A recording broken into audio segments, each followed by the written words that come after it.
Kontenjer të stërmbushur, por edhe mbeturina vëllimore për rreth tyre kishte gjatë të mërkurës nëpër lagjet e Prishtinës. Në lagjen Aktash në skaj të kontenjerëve kishte edhe mbetje të materialeve ndërtimore. Mos grumbullimi i mbeturinave po shkakton nervozizëm tek qytetarët, të cilët thonë se pavarësisht që po i kryejnë obligimet ndaj kompanisë pastrimi, mbeturinat në lagjet e tyre nuk po largohen. E fajtori kryesor sipas tyre është vetë qytetari. Njerëzit qytetarët janë fajtorë.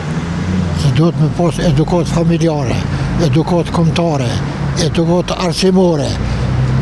Me 1 kilometër duhet me qu dorë bërdogun e pastërtia e një qyteti. Është pastërti e shtetit. Pa e munis për vetë qjarës bërlog, do me thanë ka aty. Janë beturina, janë dotje ambientit, janë rrezik për shëndet, janë rrezik për jetë, për bimë, për kash, për gjithë. Këto bërlogje gjithë kemi përgjësi. Po, është vetëm dikush që paguhet për mi menaxhu këto. Nga kompania pastrimi i than ATV se sa i përket mbeturinave shtëpiake, grumbullimin e bëjnë në bazë të kapaciteteve që i kanë. Megjithatë, për menaxhimin e mbeturinave vëllimore dhe interne, kompania thot se të mërkurën pasdite janë dakorduar me drejtorinë e shërbimeve publike në Prishtinë.